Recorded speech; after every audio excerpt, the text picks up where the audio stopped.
Hey there, you solo travelers. Welcome to Passport Camera and Suitcase. Have I got an awesome topic for you guys on today? Now, look, I am wrapping up a solo cruise with Wonder of the Seas by Royal Caribbean. You want to know my thoughts, don't you? I'm glad you asked, because that's why I'm on here. I'm on here to give you a snapshot of what I experienced. And please go look at the video. I kind of let you see what was going on. I let you see main dining. I kept it really short because I don't want to cruise video you to death to show you how every cruise looks per se. I just want to give you a snapshot. And I want to give you my opinion on solo travel in general and solo cruising. What does it look like when you retire and travel? Because I'm retired 2 times over, and solo travel for me is a lifestyle. I love travel. It allows me to do so many things when I'm traveling. But let's go back to my experience on Wonder of the Seas with Royal Caribbean. So Wonder of the Seas is only, I think, 3 years old. So it's a fairly new ship. The first thing I want to tell you is that the service was very good on board. I absolutely love the service from the time of check-in. You can see in my video how they greeted you. The crew had excitement. The crew didn't look like they were tired and beat down. Like on some cruises I've been on, the crew looks so exhausted, like they're being worked, overtime. I noticed here on Wonder of the Seas that the crew seemed to be happy doing their job. So that was really important for me, because I can feel that energy if I'm dealing with someone from their crew and they're just feeling down. When they're feeling down, of course, I go into ministering to them and providing them with encouragement, because that is a part of why I have a lifestyle of solo travel. It's also attached to my ministry and what God gives me for this particular target audience. And for those of you who would like to hear some of my Christian teachings, you can go over to Positive Thinking Podcast YouTube channel, and you'll see me on there teaching straight Christian concepts. Or you can get me on Positive Thinking on Apple Podcasts. You just type in Positive Thinking Podcast and you'll see my little face pop up with my glasses on, and you can look at or hear and listen to some of the Christian principles that I teach on a routine basis. So back to solo travel. So the crew seemed to be happy. The food was, I would say, the first night it was a miss for me. It was okay, but it was a miss. There was only one great thing in that first night, the main menu, that I liked, which was dessert. But as the days progressed, the food got better. So if I could rate an overall, my opinion on their food, I would give their food about a 3. Overall, a 3. I feel like their desserts were better than their main courses. And a 3 is actually like being generous.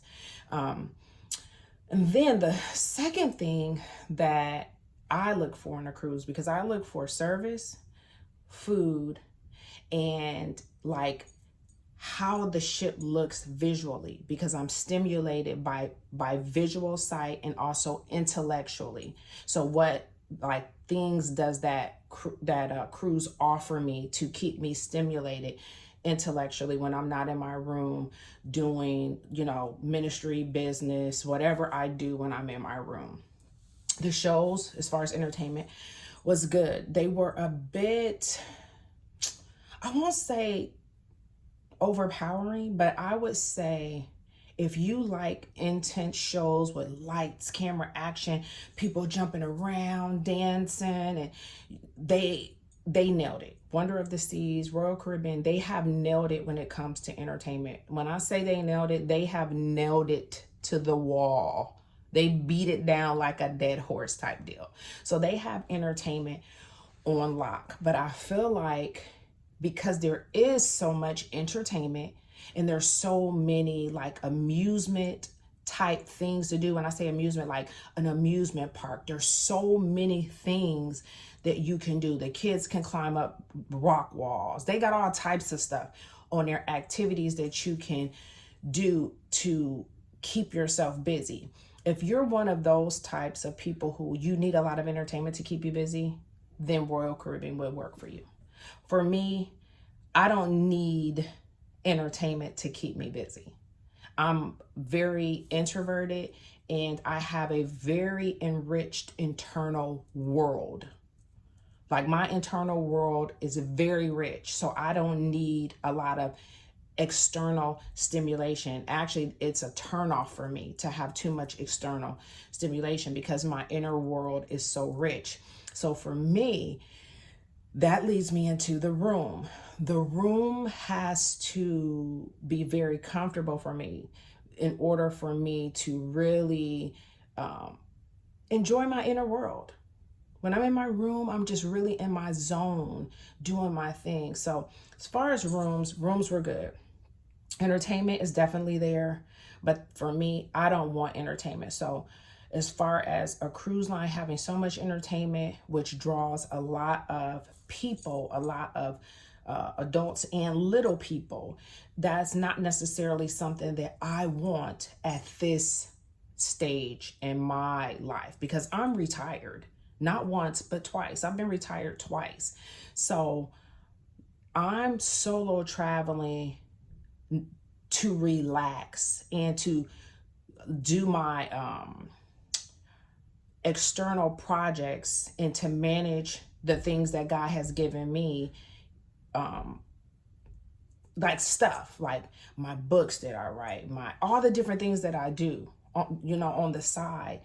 When I solo travel, I like it to be very comfortable, and I don't want a bunch of like over stimulation. I just, I want to chill, I want to just be on the ocean, that peaceful feel so that I can get in that flow with the Holy Spirit. When I'm cruising as a solo cruiser, I'm in the flow with God, talking to him. We're ginning up ideas. We're coming up with different YouTube topics. We're coming up with different titles on books. Like when I say it's just like a whole nother level, it's two modes of travel that the Lord really I get heavy downloads. I get heavy downloads when I'm in my house because my house is very still. There's no TVs in my house. It's very quiet because I'm either reading or I'm listening and I'm talking to God. If I want to see something on TV, I'll just look at my iPad or something, but I don't have a physical TV in my house so that my house isn't charged with any type of energy other than what I'm producing when I'm praying, the energy that I'm carrying. So when people come over my house, they have a tendency to feel like, dang, it's so relaxed over here. They want to fall asleep. It feels quiet because I don't allow the TV to be there to overcharge my environment. So I tell you that so you can understand the type of solo traveler I am. I don't need to rock climb. I don't need to I want to exercise, but I don't want overly stimulated. I don't want to go eat and it's just so many little people running around and people are trying to rush to get to different things like that. That's not what I want because you can feel that energy in the air when you're moving around.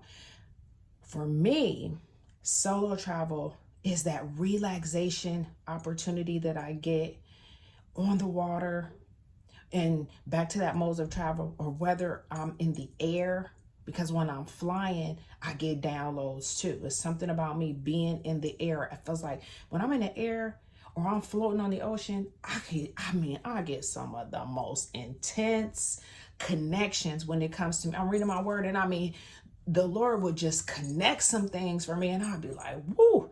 That's why I'm always saying I'm in awe of him. I'm in awe of him because he's always showing me so much more when I'm traveling. And back to my thoughts on Royal Caribbean. Will I go on Royal Caribbean again? Because I already said service was good. Food was about a 3. Entertainment is definitely there if you want entertainment. They get a 5 on entertainment. They knocked the ball out the park, but that's not what I want. Their rooms, I would give their rooms about I would say a 3.5. You know, just like the cleanliness and everything in my room, it was great. My bathroom, I would give my bathroom a 4. I really like this bathroom. Like, I'm going to be honest, y'all, I really like it. It was decorated and everything. It was looking really cute. My steward, he gets a 5. He gets a 5. And check-in was smooth, because that's important too. For me as a solo traveler, I care about how smooth is check-in. Everything about solo traveling, you know, you think about when you're a solo traveler. You think about the check-in process. You think about modes of travel, how to get somewhere, you know, back and forth. Do they make it easy for you? Do they make it difficult? Like the ships, most ships have apps that you use to look at the entertainment, to schedule when you want to eat. You know, is the app very intuitive for the customer?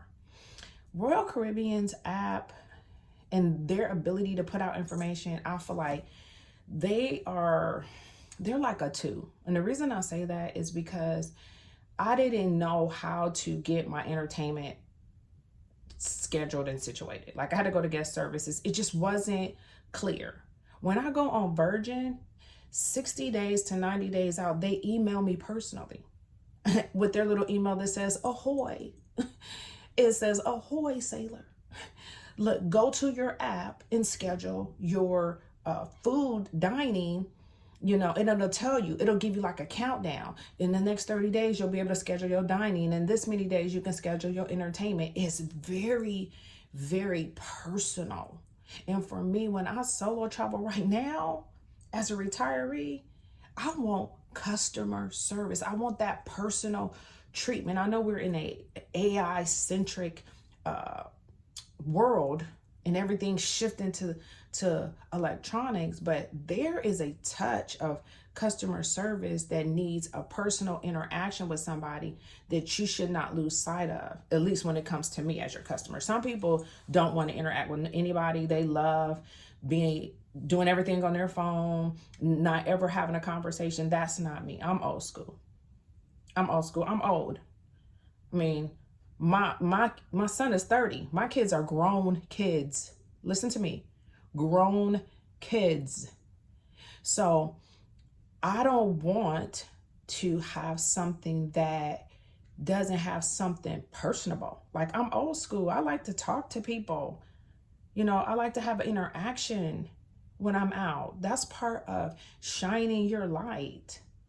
So for me,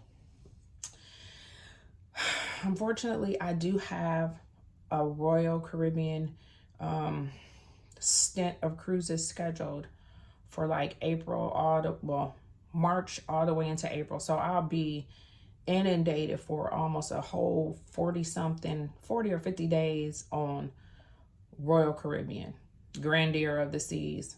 And after this cruise, I'm just kind of like, oh, I was just saying, God, please, at least let my room be nice. Because if the entertainment was like this on Grandeur of the Seas, just over the top entertainment, like it's being shoved in your face, it's going to be an interesting solo cruise. I always make the best of it though, because like I told you, I have a very enriched inner world. So a lot of the times I don't even go out of my room. I'll sit right in here and get my ideas. I actually sat here this morning, got up super early, had my little breakfast, didn't even have to go out of my room, didn't have to do my hair, nothing. I just had my little robe on.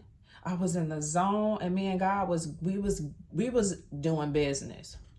We was doing business. He was giving me downloads. He was giving me ideas of my next projects. He was helping me to just build out my, I call it a brand Bible, where it has all your brand hierarchies and how your taglines, your models. Like, we was really into it for 7 hours straight. And I didn't want to get out of here. But I was like, let me, go out and walk around, because remember, that's part of my ministry, is that interaction with people. And it's not like I'm walking around, going up to people. But what happens, the way God uses me, is he just allows me to be me, and people are drawn to me. They're drawn to the light that he has on my life. If they need to feel encouraged, they feel that through me. If they need to be inspired, they feel that through me. And the ones that are for me, they will come up to me. They feel comfortable just coming up to me and talking to me. And just, I was in the middle. Let me tell you how easy this is. I'm sitting in the main dining area, eating my dinner. And a guy comes up to me and he just starts talking to me. He's like, "You're just glowing from across the room." And I don't know. And it's like a glowing. And like, what do you do to maintain your energy like that?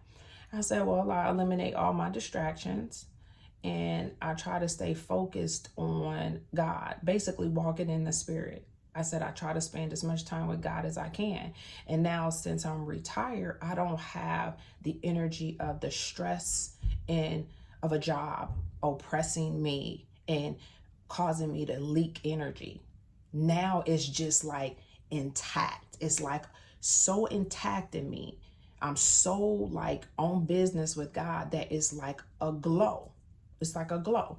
And he was like, "So what did you do?" I said, eliminated my distractions and I put God first. I gave him like focused time. Try to give it to him constantly. Just love on him. And this is the product of that. And also healing. And I'm going to talk a little bit about that too, how solo travel for me provided healing from childhood trauma, healing from work trauma, healing from church trauma, because there's church trauma too that you get. People call it church hurt. I call it church trauma. When you're in there wielding your sword in the positions that the guy has me play, I call it in the inner court, especially in my younger times, helping and standing alongside pastors as an armor bearer, helping them prophetically is not easy. It should be, but it's not, because oftentimes you're there to tell them the most unpopular vote, the things that people don't want to say. You're there to provide guidance, and sometimes they don't want to take that guidance. And then you're there to be a source of strength for them. So you're trying to make sure that your life is always intact so that you don't ever spew out negativity onto your leadership. I call it vomiting your life issues on your leadership, if you just want me to be exact how I say it when I'm ministering. Yeah. So I had to heal from the years and years and years of work of that. And the Lord blessed me to be able to retire and just sit at his feet. Sit at his feet. Love on him. And he uses me out here on the ocean with this target audience. And he's always used me in really weird ways. Like I taught in a prison. I voluntarily taught in a prison for like 14 years. The women's prison and the men's prison. And most people don't even want to go on those type of areas. But that's what he used me for. Then he used me like in traditional ministry as well. Life groups, if they need me to break a pattern that they can't get through, the church is stuck in a cycle, he'll use me to break a pattern, to get up and teach and enlighten. And then he decided to use me out here in the ocean. So it's not just leisure solo travel for me, it's ministry as well. I would have never thought this is what he had for me, but he said he's going to do above all we could ever think or imagine. So I shouldn't be shocked, but I'm still shocked that this is the plan he had for me, that I would just be traveling, at least for this season. Because I don't know, as things transition, the next season might be a little different. But for this season, this is where my target audience is at, is on the ocean, ministering to the crew who miss their families, who've been away from home. And I've lived that. When I was in the Navy, I lived this. I was an operation officer. I ran ships. I have such a diverse portfolio. One day I'll tell y'all about it. But yes, so I know what they're going through. I know what it's like to be in the middle of the ocean and you can't be with your family, your kids. You can't talk to your father. You can't talk to your mother. You're just in the middle of the ocean caring for the needs of somebody else. Mine was the needs of the country. Theirs is the needs of solo travelers like me, families that come out here to travel. But there are people just like me, and they need ministry just like I need ministry. So I'm out here to do God's business on the ocean. He takes me into what I call the forgotten places. The forgotten places. That's how he uses me. But back to my solo traveling. I kind of got off on a little whim, but that was needed. That was for somebody out there. There's somebody wondering, you know, like how could I solo travel? I'll do a video on giving you some ideas, like being more narrowed with the ideas of how you can set your life up to solo travel. I didn't set my life up like this. The Lord set it up for me. He set it up for me that I would be solo traveling like this. But I'm going to end here. I'm going to come back on and I'm going to talk to you guys about out of the different brands or types of cruises, which one I like the best. That'll be the next video. Okay, guys. Hey, get your passport, your camera, and your suitcase. You're just one choice away. One choice. You just make one decision that can set your travel life in motion. And all you need is your passport, camera, and your suitcase. Until next time, guys, be blessed and know you guys are highly, highly favored.